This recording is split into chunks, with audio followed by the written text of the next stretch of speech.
Hey guys, we're looking at Module 5, Homework B, Tab 3, Part 10, Summary Voltages.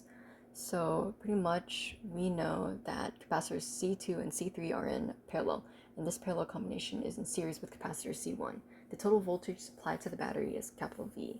And from the previous parts, we know that the total charge on the circuit when connected to the battery is going to be Q sub T is equal to C sub T times by V, where C sub T is the total capacitance of the series parallel combination.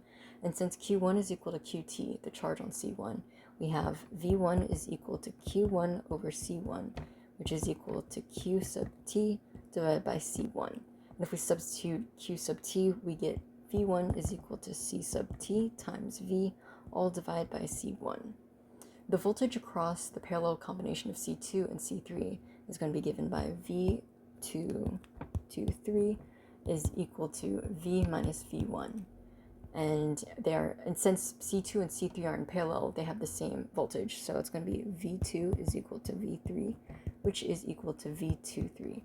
And from the charge relationships, the total charge of QT is split between C2 and C3 in the parallel configuration. The voltage across them can be found using the total charge, which is going to be V23 is equal to Q2 all over C2, which is equal to Q3 all over C3. But we can directly relate it to the charge on C23. So V23 is equal to Q sub T divided by C23 is equal to C sub T times V, all divided by C2 plus C3. And so we pretty much have, where is it? I wrote it down somewhere above here, I just don't know where. V1 is equal to CT times V, all divided by C1. And that's the voltage across C1. However, because we already know like some of these formulas, some of these variables because we solved for them previously in different parts, my answer that I ended up putting into Snape Physics was V1 is equal to, and then in parentheses, 1 over C1 plus 1 over C2 plus C3, and then multiplied that by V, all divided by C1. And that was the answer that I put in for that.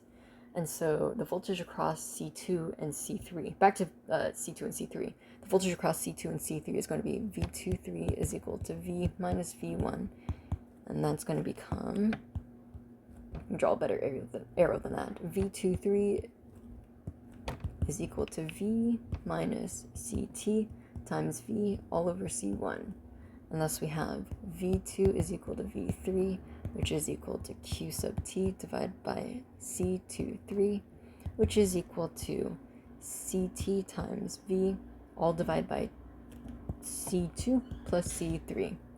And so pretty much, well, we also know that, where is it? I wrote this somewhere. I guess I didn't write somewhere, but V2 is equal to V3, which is equal to V minus V1. So that would be like V2 is equal to, it's going to be equal to V minus all of this is going to go like right here. And then V3 is equal to V minus, again, we're going to have all of that be right there. So what I just did is I set up in Snape Physics as I just did V minus, and then I just copied and pasted the entire V1, and that's what I got.